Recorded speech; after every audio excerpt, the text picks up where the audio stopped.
Coming to you live from the Stream.tv studios in Hollywood, California, Pensado's Place is brought to you by Vintage King, the Blackbird Academy, Avid, Recording Connection, Studio 202, Slate Media Technologies and Slate Digital, and Audio Technica.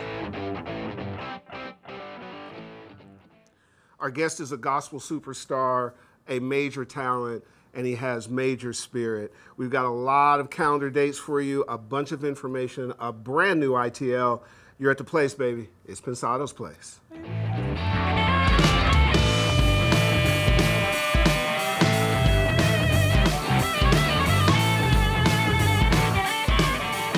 guys, thanks for coming back. Thanks for hanging out with us. Going to be a great day.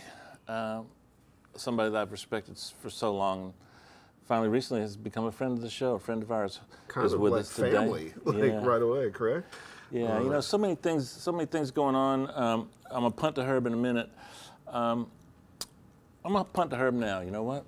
And then I'll punt back. Oh, hey, I like it. Thank you. I got conflicted by this hair. It's of a shape that I'm not really sure how it got there or should be there. I think we maybe should do an ITL on that. Should we? Yeah, Okay. It's scaring me. All right, well, let's schedule that. There we go. We'll schedule that for the next couple of weeks. Do I get housekeeping credit?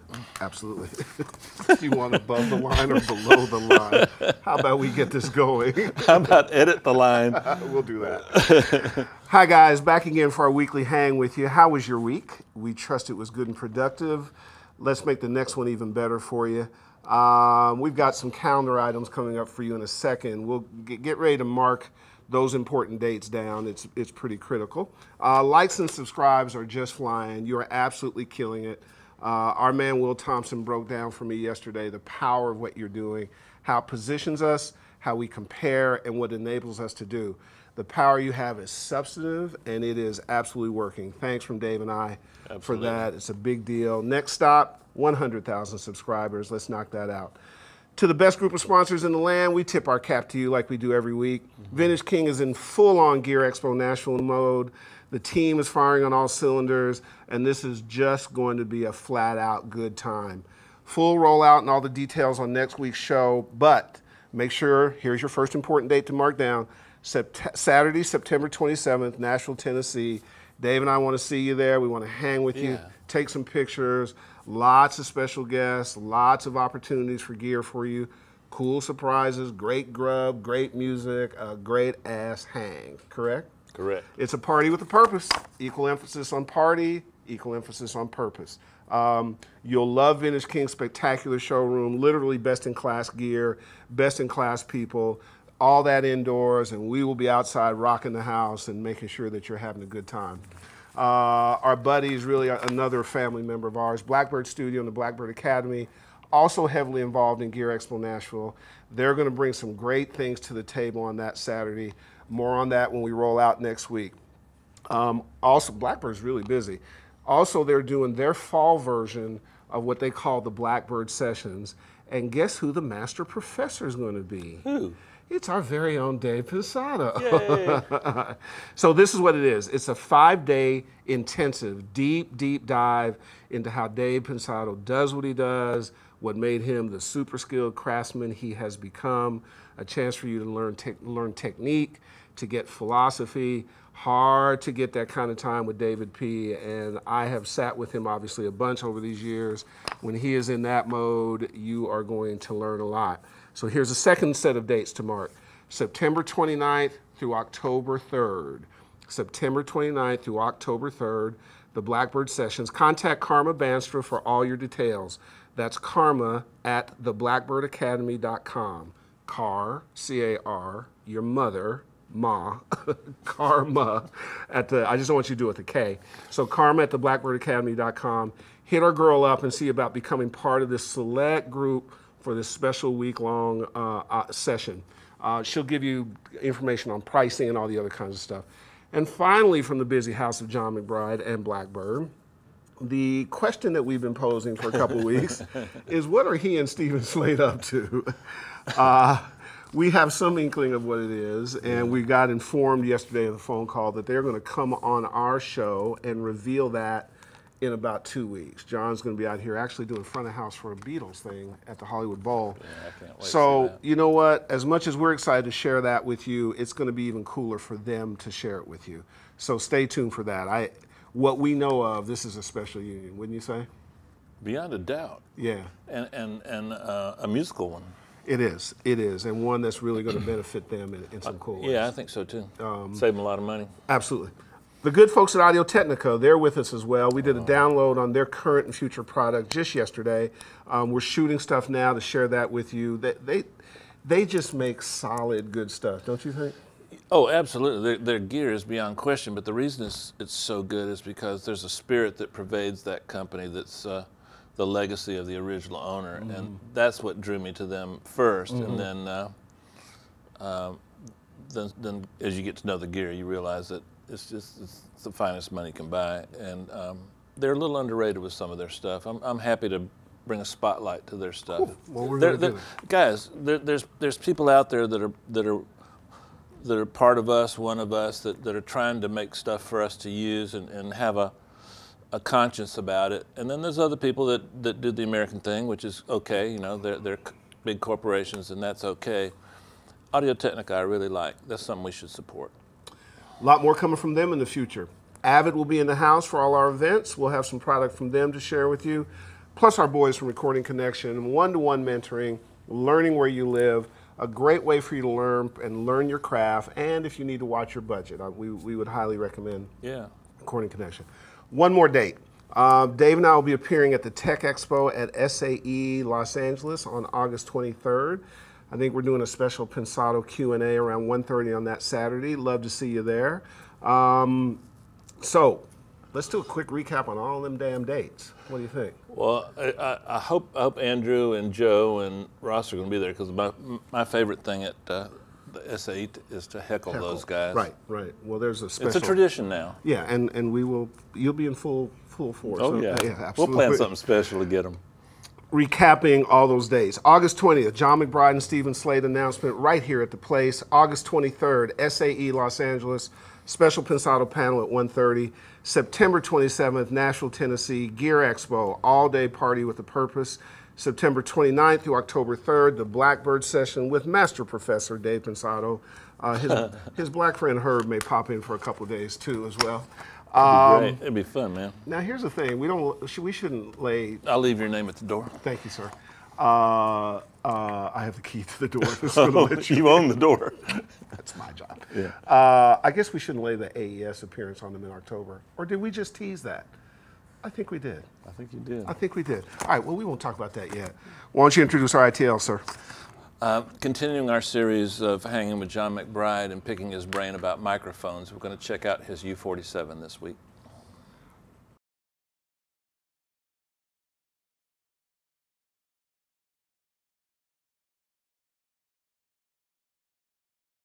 Hello, my name is John McBride, and I'm sitting in Studio A at Blackbird Studio in Nashville, Tennessee.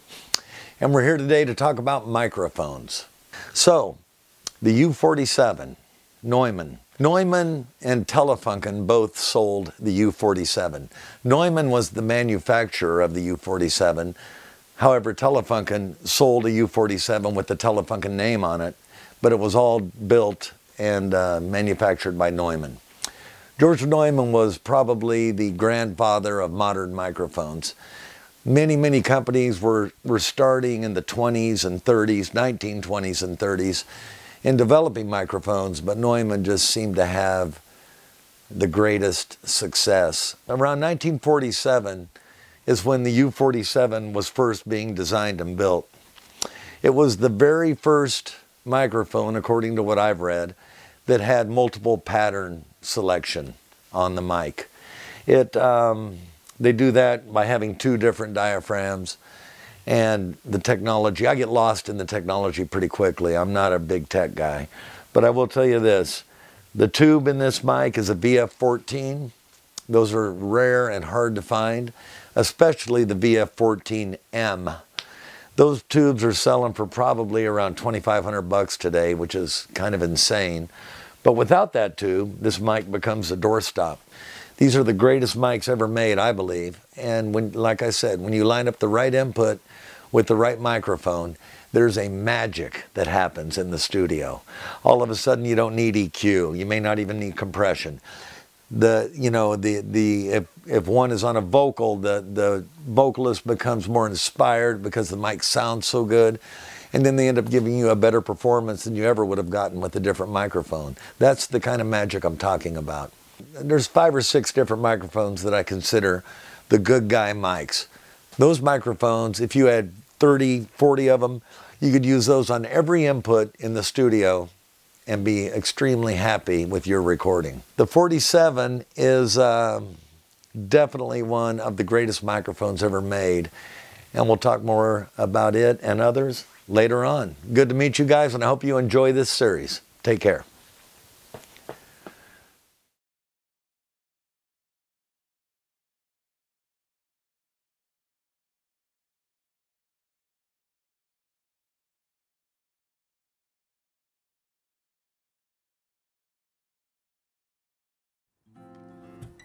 Hear that? That's our guest. Steve's here?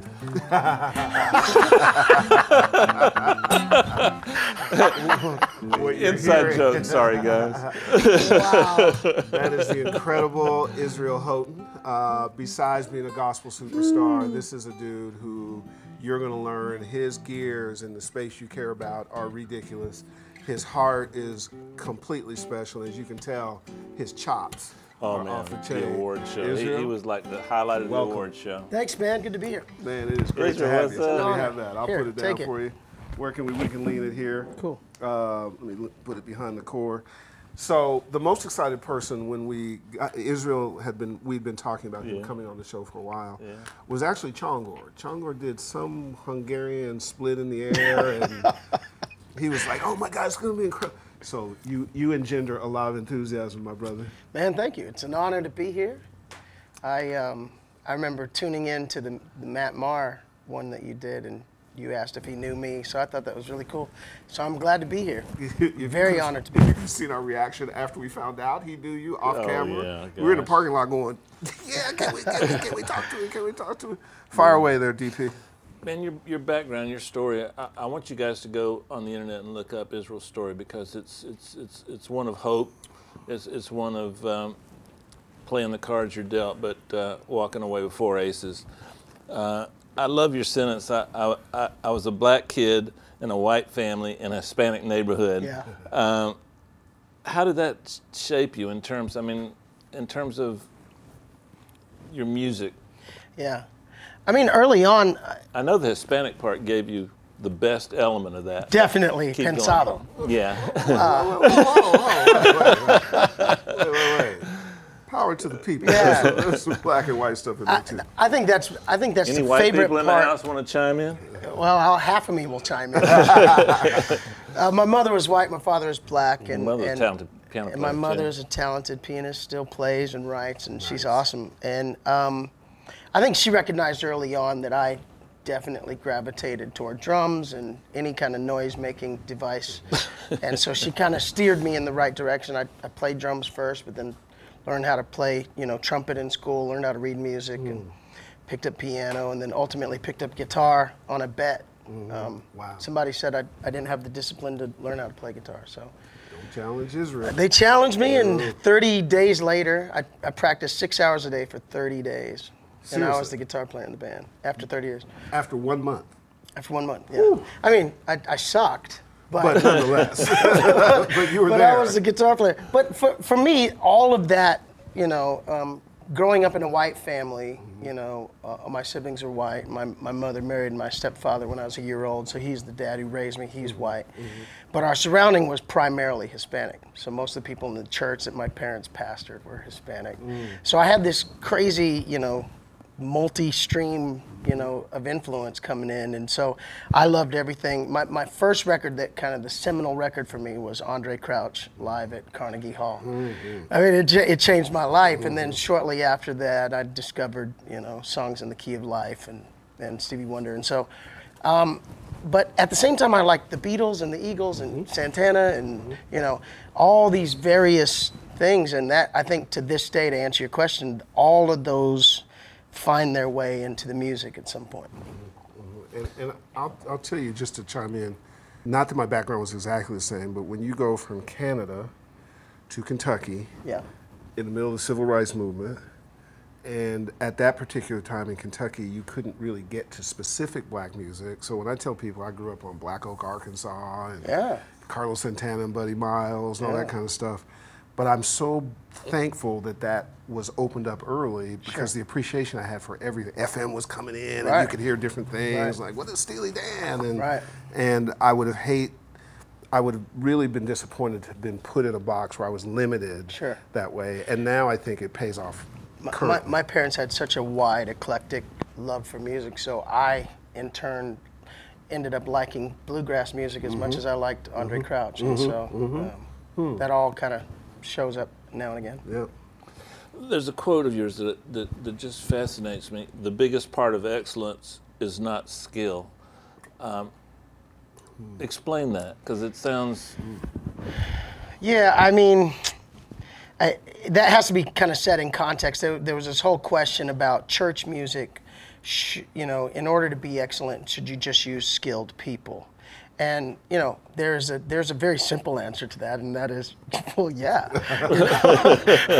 let's have some people that know what they're doing. At the same time, there is something to be said for heart, especially in the church context.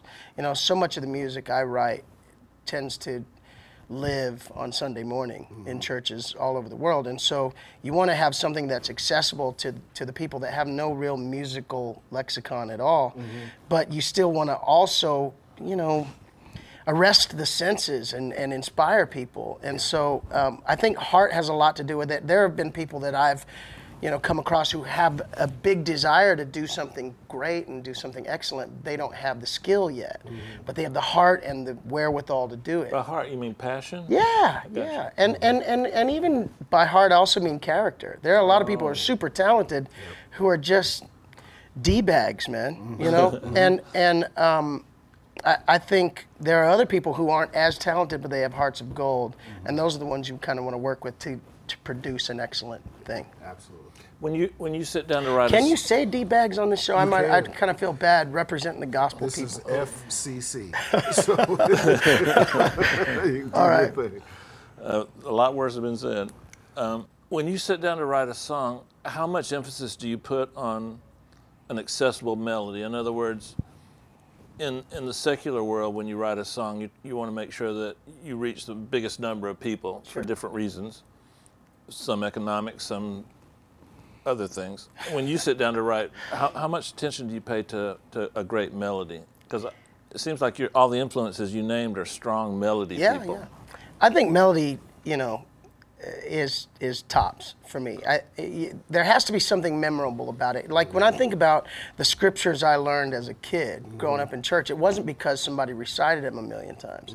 It's because we sang them, you know. And so when that melody attached itself to my memory, you know, it gets locked in. And so I've always attempted to write with a timeless expression. Like, how can I write something that 30 years from now they'll sing, 60 years from now they'll sing, and they won't go, this was trendy and this was not, you know, this was for then and it's lame now, it's corny now. I always set out to write something that will last. And so that melody has to kind of resonate with me first. It's got to say something to me first. And as musical times change, does your melody sense evolve as well too? Like the melody that you would have written in '86, is that different than one now? Yeah, definitely. Yeah, because that keeps it stimulative, doesn't it? I have teenagers at home, and so they're quick to go, that's whack, Dad. Yeah, absolutely. You know? And they say it with all due respect. They feel like they're my advisory board anyway. Yeah, my 21-year-old. Right, like so I always try and write something that makes them go, I like that song. You know, and hear them walking around singing it, you know, it's cool. Would it be hard, like, to grab the guitar and show me a 2015 melody, like a line and a 1980s melody? Can you do that real quick? Oh, there you go. Put you right on the I spot. doubt it, but I know you can. It doesn't have to be one you made up. I don't know if I wrote any songs in the 80s. Well, maybe a few. While you think about that, my version of what you did when I didn't have a stepdaughter, remember you could go to like a Best Buy and they would have all the car stereos and stuff in one room and you could test them. I used to take my artists I was representing and whatever song they have, and I'd go on a Saturday when it was crowded, and I would act like I was checking the stereo system. No joke. Turn it up really loud and Did just you watch do that for with my reaction. mixes? I did all the time. And people would either react or not react. Is and that come why over Circuit and say, City went out of business? That's exactly right. I killed Circuit City. That's exactly why I did it. The simple answer, Dave, is no. Okay. I don't think I can. Okay, well, it would take that too was a long. good try. How did not growing up with TV affect your musical? How did you know I didn't grow up with the TV?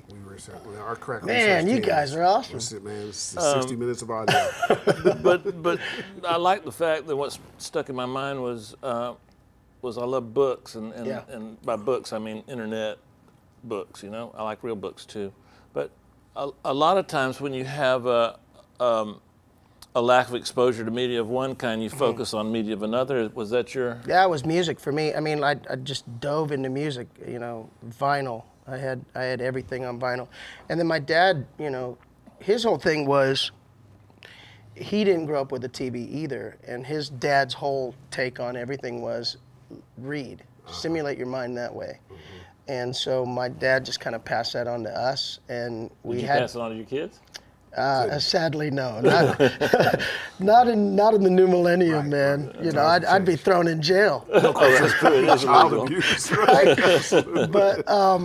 But you know, the fact that I learned how to love literature and love books, I think, opened my mind to just, you know, good vocabulary and coming up with good thoughts for songwriting. One of the conversations we have with our audience all the time is how, one, you have to stay curious. Two, you can't be locked into a lane. Have it come at you from all ways. Yeah. And it's going to inform your creativity. It's going to allow you to, and particularly now, where we firmly believe that the model moving forward are people who have a hybrid quality. Yeah. They, you know, this show is for audio folks. It's got a music-specific focus, but it's for producers and engineers and songwriters and all kinds of stuff. And all of them do a little bit of everything today, just in order to get your craft down so you can evaluate. Yeah. There's no other way, right? Right. So the more you're informed and the more you reach outside your box, the more opportunity you have to find a signature for yourself that you might otherwise not find. Does that make sense? 100%. That's why I'm subscribed to this show. My man. Because I can tune in at any time and meet somebody that I've never seen or even known before and learn something What a cool way to say it. I never thought really about valuable and take it with me, you know. Very cool. But yeah, I am convinced that, you know, being a Christian, being a follower of Christ, you know, I'm a disciple. A disciple is one who never stops learning. So, you know, I want to be 80, 90 years old going, I want to learn something. And That's us, man. and you know, I this think is I'm obvious. pulled up. I'm gonna stop. You're done? You've passed your limit? I'm one manual over the line. Let's get serious for a minute, okay? All right. 5 Grammys, 13 Dove Awards, 1 Soul Train Award, NAACP Image Award, 2 Stellar Awards, Pensado's Place Performance Award. Which is the most valuable to you? Pensado's Place Performance Award, Good hands answer. Correct down. answer. They've always said Israel's one of the smartest guys in gospel, too.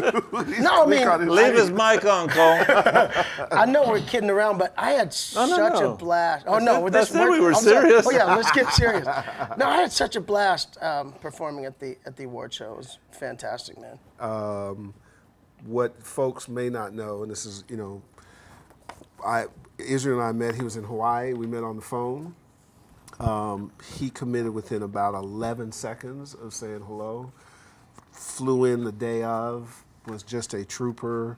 The response to you and Matt's performance was incredible. Yeah. And ultimately for us, what I was really trying to do, you know, Dave was kind enough to let me conceive of these things and run crazy with them. I just wanted to have some trademarks that were different. And you and Matt's performance, particularly as a focal point, just doesn't exist unless it's a, you know, gospel or Christian award show. And for us to be able to do that and show people, check this art, check this craft out, has come back to us in bucket loads. Man, that's good and to it was know. interesting is some people thought it was brave. I didn't think it was brave. Brave I of thought, you? Yeah, I thought it was just smart. I was like, no, when you have a bad dude and a platform, a couple bad dudes, let's start there and go from there. It absolutely killed it. But as I said at the top of the show, your spirit, which is you're not trying to be this way, it's just who you are, it brought a blessing to it. And actually, when Matt was at the desk, I emailed him afterwards. He was happy to be here. And that spirit filled up that show that time. And it's powerful. It's a great show. It's palpable, and you blessed the awards that night. Thank you. Thanks, Thank you very much. We had a ball that evening.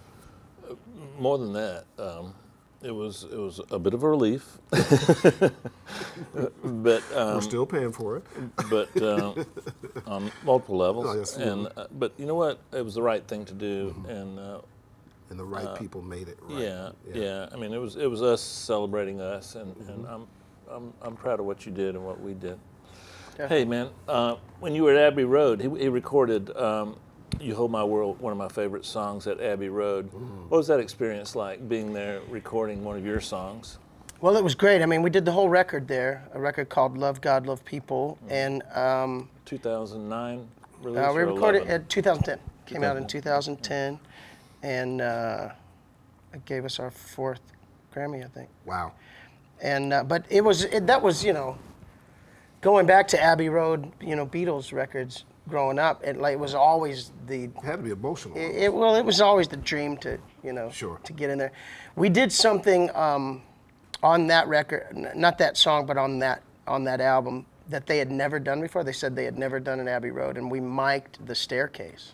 Oh, you're kidding. No, and we had like 10 guys down on the staircase. We had the whole thing mic'd, and there was this huge stomp thing. And in that particular room, the big famous staircase, it would just reverberate like crazy in it. And on this song called "Everybody Needs Love," it was, man, it was so cool. Wow. But it, walking through there and all the history, walking into the mic room and going, this was Ringo's hi-hat mic, you're just tripping out a little bit. Man. Well, not Ringo's hi-hat mic. I mean, John Lennon's mic, right? Give Ringo a break, brother. Hey, come on, man. Come on, man. I like Ringo. He's watching. Man, there was a Ringo quote I heard the other day that was pretty amazing. I met Ringo in the fish tackle department with his wife across the street from the Beverly Center, and he couldn't have been nicer. Oh, cool. Well, let's remember that moment. He said hello. What was the vocal chain you used on You're My World at Abbey Road? Do you remember it? I was singing on a Telefunken. 251? Sure, let's go with that. I'm pretty sure that's what it was. Was it 250? Man, I just sing. I let the experts go, this is going to sound good. And if it doesn't, I do know enough to go, man, I'm not sure I'm digging that. But it was a Telefunken, and it was old as dirt, and I loved it. When you hear your records, you're very comfortable with effects on your vocals. Do you remember what they used on your vocals during that process? Well, we were on that EMI console, but we also had a nice Neve chain of stuff. I remember the lexicon. I'm really bad at this. I'm sorry. I'm probably on the wrong show. No, it's actually perfect. But it was I don't know. It was great. Well, I just remember, I don't use a lot of verb or a lot of effects. On some things for emphasis I would, but I like how they mic the room, and especially that room. And you kind of just get to play off certain corners and that sort of thing. I always liked Tom Petty's approach to reverb and how they captured the room. That's interesting. Given your creative construct, and I know I do this in business, because you need to trust folks who know. Yep. Then you have to have a set of folks you trust. Absolutely. Correct? So yeah. Do you go back to the same guys to mix, same guys to engineer, because they know you? So my first record that I got the chance to work with Tommy Sims on was a record I recorded in 2002 called Real. And he said, man, I got our engineer. You don't need to worry. And I will say to this day, he's my favorite, a guy named Danny Duncan in Nashville. And I can throw anything at Danny, any genre, and go, I want it to feel and sound like this going down, not wait till we get to the mix to do it. Yeah. And he's got it. Wow. And so I trust Danny so much so that if he goes, I got you, then 10 times out of 10 times he's got me. Given the awards you just read off, I'd say so for sure. Do you record in Nashville a lot, or do you just send files down to him and then you send them back? Or You mean for mixing? Yeah. No, he's just the engineer, so Okay. he'll track. Okay. Yeah, And I haven't used him much in mix, but do you track down there sometimes with him? yeah, Depends. I mean, well, but I took him to Abbey Road with me. Every live record we've ever done around the world, He's there. he's been there. Yeah, Got it, He's fantastic. And then for mixing, what do you? I use a bunch of different guys. Okay. And I'm looking forward to working with Dave Pensado. We've been plotting and scheming We how got a to plan. change the We'll world. share it with you in a minute. We got a plan. I was going to say I have his number, but you all have already worked it out, so just plug me in wherever I fit. We've been talking for a minute about. I'll fill you in later. Good, that's going to be exciting. John McBride first, then Dave and Israel. Okay, cool, cool. Israel, Yes, sir. I'm not a big fan of GENREs because I can't say the word half the time, and they don't really mean anything. Genre just doesn't. And what the hell does that mean? Yeah. Tell the story about the pastor that asked you to tell that story, because I think it says a lot, not just about your faith, but about the way you think about music. That I'd like Well, our audience to know. it goes back to when I first went to Nashville and signed my first deal in 1995 with Warner. I had a lot of the experts in Nashville at the time say, you're not black enough to do gospel, but you're not white enough to do our CCM thing, so you need to figure out what you're going to do and figure it out quick, or you're going to become irrelevant. And it was contemporary Jesus. It was well, it was discouraging. I'll tell you what I used as a template though. That was the year. Right around that time that Carlos Santana put out Supernatural. Yeah. And every song had some genre-bending, Thing on it. thing. Yeah. And I just remember going, that sold 15 million copies and won every Grammy it was up for. Hello. That's pretty cool. That works. You know, and I had guys just going, yeah, well, that doesn't really work for us. And it was their way of saying Nashville's a good 20 years behind. Mm-hmm. And I remember being very discouraged, and I still made the records I wanted to make. Mm-hmm.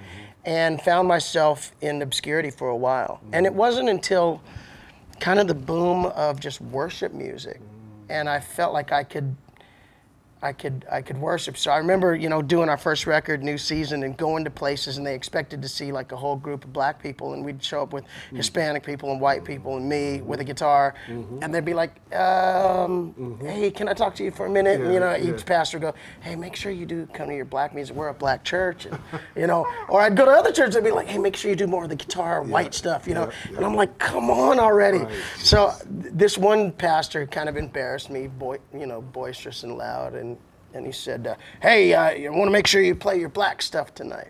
And I just had enough. Yeah. And I said, hey, Pastor, no problem, here to serve, but I just need to ask you a question. He said, sure. I said, when you get to heaven, what section are you planning on being in? Right. And it was like, and I knew I was being, whatever. Making a point. Yeah. And he sort of, it was awkward silence, and he kind of chuckled because he embarrassed me in front of my crew, and I kind of embarrassed him back in front of his people. And he kind of said, all right, you got me. I said, the point is, why not model something here on earth before we get there? And so I've just been flying that multicultural flag for a long time. And to your point about genres, I love, and I've kind of really been intentional about not being able to be put into a specific category. Absolutely. I feel like anything you can categorize, you can eventually cancel. And I don't want to be canceled. Yeah, that's pretty cool. I feel like anything you can categorize, you can also cancel. But anything that you can't, anything you can't quite lock down has a chance to live in multiple platforms. And I never understand self-imposition. Why, I have a friend of mine, he's a big time attorney, and he's just a rabid athlete. And so when we would play basketball in Virgil's backyard, his name's Gil Ray, Gil would yell. Gil was a really good shooter. And, none of us had any aspiration for the NBA, so we played really hard in the backyard. And Gil would just yell, he's self-checking, he's self-checking. And he would just, a guy who would, hesitate on his shot or do whatever, and it will throw you off. Yeah. And why self-impose go for what you know and just see where the boundary is, you know. And all these years later that New Breed's been together, you know, we are as loved at, you know, Lakewood Church as we are at Bishop Jakes' church, as we are at, you know, Saddleback Church, you know. And so I love that we can't quite be locked into this is just what they do. And that's been very deliberate on our part. Good for you. You and I share a common like for Graceland's Paul Simon's record. Yep. When I first heard Ladysmith Black Mambazo, I was like, what is that? Yeah. What did you? How important was that record in your development? It was kind of like your first exposure to world music, right? I would say it was. You know, yeah, Graceland definitely. Certainly, hearing Ladysmith messed with me, man. I mean, it messed with me and gave me such a. It put a hook in my heart for that sound, and I found myself in South Africa shortly after there, and I've been going to South Africa for 20 years now. Right. And pursuing that sound and loving that sound and surrounding myself with people who can do that. But Paul Simon I thought he was a genius. I mean, he had nothing left to prove when Graceland came out. Sure didn't. But when it came out, he was like, you know, rewrote the page. You didn't see this coming. No question. No, there's a left hook. Yeah, it was fantastic. When you heard that record, were you already pretty developed in terms of who you were and what you were to become, or? No, I think. Did that? I don't think I was expose you fully to- developed this morning. You know, I'm still evolving. Was that when you started like really noticing the power of a lyric? Oh, definitely. I mean, and my dad, again, my parents were big on lyrics, you know, big on stories. And so I learned early Simon and Garfunkel stuff and The Boxer and, you know, some of his early, you know, solo work. I think Paul Simon is straight up genius. Don't take offense at this, but all right. But my favorite non-secular record, I guess to put it, is "Oh Happy Day," Edwin Hawkins Singers. Every time I hear that song, I have to pull off the road. I can't drive and hear that song. That was one of the most special songs ever. That was an important song for you too, wasn't it? It was, yeah. I think, you know, when you dive into Andre Crouch, you can't help but dive into the Hawkins as well. Yeah. And they kind of, you know, it's Oakland, L.A., but they all kind of merged. And one of the bridges between them was Danabelle Hall and Tremaine sang with Andre as well.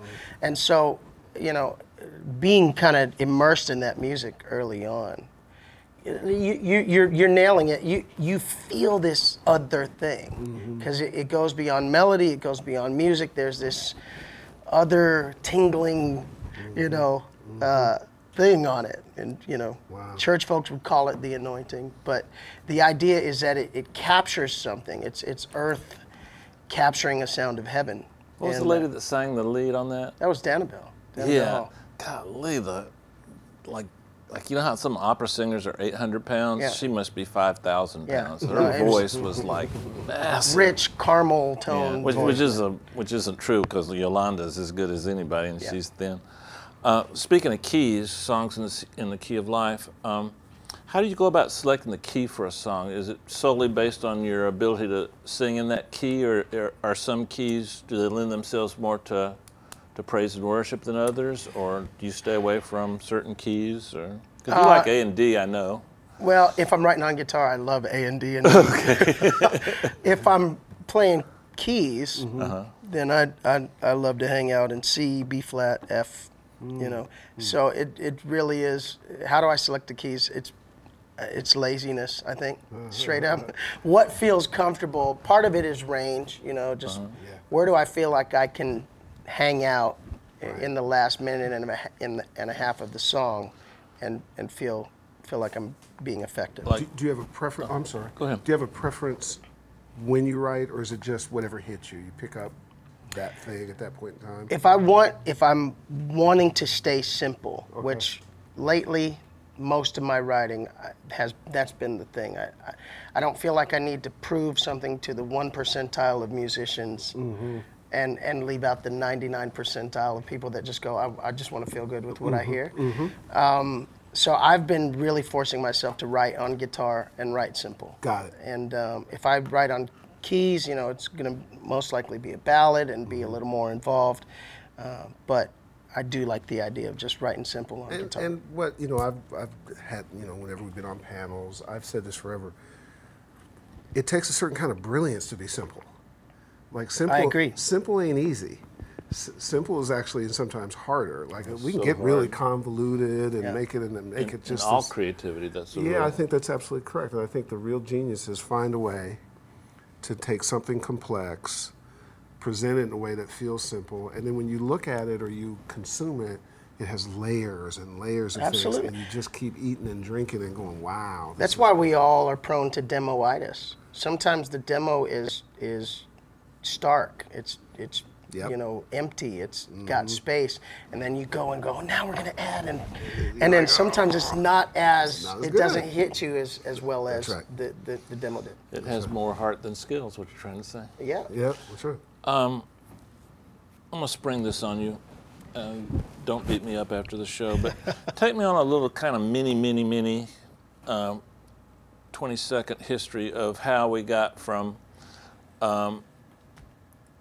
Southern gospel music, all these other names, and now praise and worship is how did we get to praise and worship? Where did that come along the way? Well, I think praise and worship has always been there. always been there. Yeah, We there just were call it hymns. There that were now, there was yeah. the green hymnal we had growing up, and then they eventually put the songs on the overhead projector, and we were cutting edge when that happened. But you know what? I've actually been fascinated by kind of modern church history, and if you look at Christian radio in particular and gospel radio in particular, up until September 11th, 2001, there was kind of like, we want to do like, you know, our version of what's going on the pop charts, and we want this person to be like this person. And it was cute, and I'm saying this based on my conversations with some really influential program directors who said when 9/11 happened, they went, you know how America just kind of stood still. Yeah. Comedians weren't coming on TV, like Right. they didn't play sports. They just said, we don't know what to do. Right. And radio in particular had the biggest They had the influence in praise and worship becoming what it has become, because they realized we need music that honors God, that is not some sort of cute ditty and sort of sounds like this other version of something else on pop radio. We need something that says, hey, God, help us, please, you know. And so there came this flood, and we just happened to form New Breed in 2000. So our first record came out August 31st of that But year. what constitutes praise and worship? I mean, what? I think it's the focus. So praise and worship, I guess, would be a How come vertically. Amazing Grace isn't a praise and worship song? Well, you'll know that when you sit with a praise and worship. Well, I mean, it's a good point as far as the lyrical context of it. Well, it seems like nothing changed. They just renamed some stuff. Well, was it Solomon who said there's nothing new under the sun? Yeah, that's true. And at the same time, it was Jesus who said, I make all things new.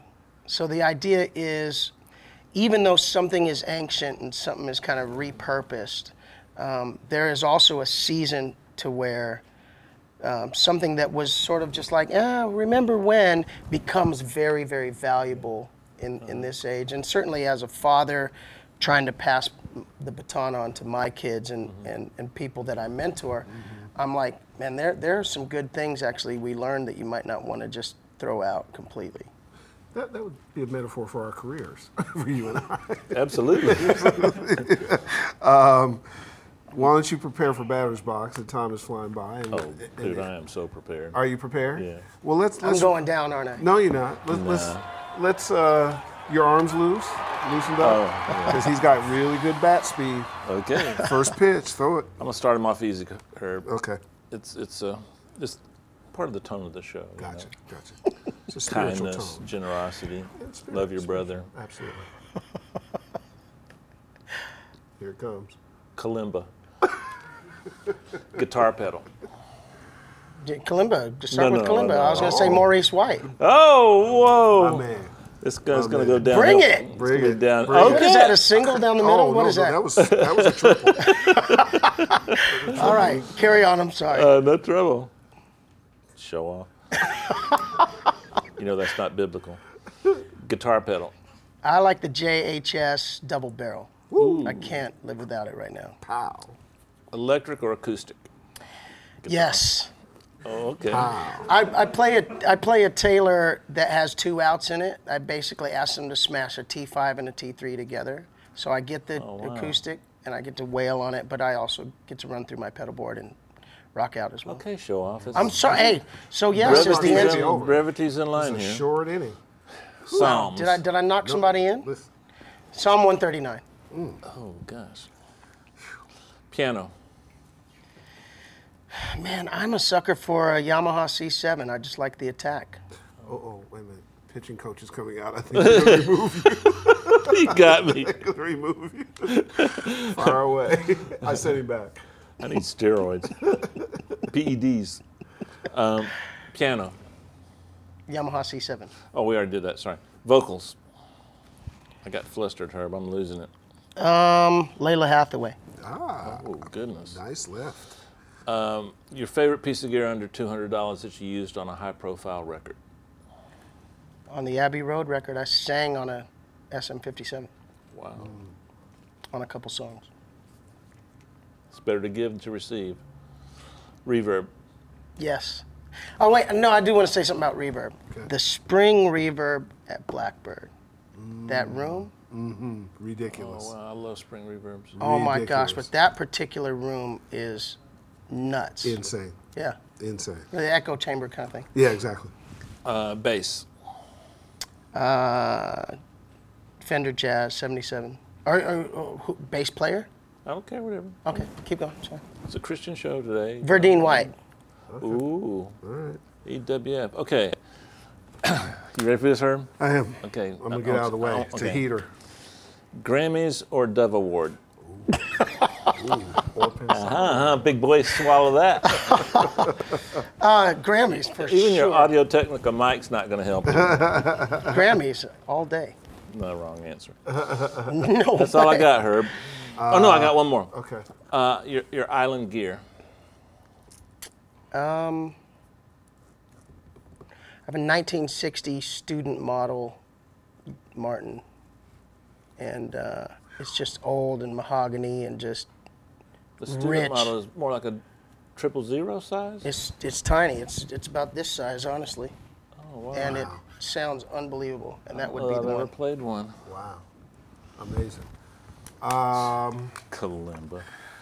You know, look, man, it's dangerous to have a batter who is batting with Jesus. Didn't think about that. Okay, because That would imply that my partner let me down. well, your partner in this particular was the devil, That's what I said. and Jesus whooped his behind. So those were just home runs going over like that. So That was really fun. let's introduce our man Chongor Gans over in the corner office. Chongor, are you there, sir? Yep, hanging out. Don't ad-lib, Chongor. He's such a broadcaster. So, Chongster, hit us with a question or two, if you would, for our guest. This first one's from John Engel. In your songwriting process, do you think of how the crowds will react, and are there times where just the sight of the crowd has inspired a melody or lyric? Yeah, there's a lot of songs actually that we've written that started out as spontaneous songs. Like at the end of a song, just kind of chilling, you know, flowing with the song. A song called Nothing Else Matters on the Real record started out that way. We were coming out of another song, and I just started singing it, Nothing Else Matters, see. And we sang it over and over for probably 20 minutes. I do anticipate how I think somebody in the crowd is going to grab a melody and carry it. So I do try to write with that end in mind. Speaking of Maurice White, I had the pleasure of spending about 6-7 years as his partner, one of his partners, and he talked about the recording process and how many things were just jams in the studio that then converted into something or became an interlude. Yeah. You know how famous their interludes were, Yep. and that was just him always saying, just play. Let's figure out where it goes. Yep. And if you get the real big box set, there's some jams in there that are just Right. extraordinary. Chongor, give us another one. Cleon Richardson. How long did it take to record Hosanna, and do you think that song would have came out differently if it wasn't recorded, or if it was recorded at another studio besides Abbey Road? Yeah, Abbey Road, we were able, you know, to be able to work with the London Session Orchestra, first of all, in the A room, you know, was insane. We brought in a boy choir from a local school there. They sang on it. And so I think that song took a couple days to record, to put everything to it. And probably the first day was just kind of, how do we handle this? Because it's very simple. It's 2 sections to the song. And, you know, each section modulates, and it just, every new section has another layer on it. Take 6 sang on it, you know. Nice. Matthew Ward from the old second chapter of Acts sang on it. I love his voice. Man. What's he doing now? Is he still with the sisters? No, he's kind of doing his own thing and doing some solo records and stuff. I loved his voice. I mean, he was another one of those that came around that Andre Crouch era that just blew me away. He was special. Or he is special. Yeah. Wow. So do me a favor. Could I get you to noodle a little bit? Okay. And I will tell you that it seems like when we no percussion. I know. That was my trick knee. Once again, we have had the opportunity to bring you somebody special, and both he and Matt, these shows just are full of spirit and grace and wonderfulness. We are proud to call you a friend, my brother. Man, I'm honored, man. It is our honor. We are going to utilize you and your perspective and brilliance and vision in a lot of stuff we do. It's such a blessing. Dave P., while he noodles, why don't you take us home, man? Okay, guys. Go on YouTube and check out some of Israel's videos. I really think you're going to be inspired, not just from a religious standpoint, but from you're looking at a great master of his instrument and his voice. And it's a blessing not a lot of people have, and he uses his a little different but wisely. So check it out, and we'll see you next week. I can't talk with the guitar playing. It's like I can't do it. I was just doing what I was told.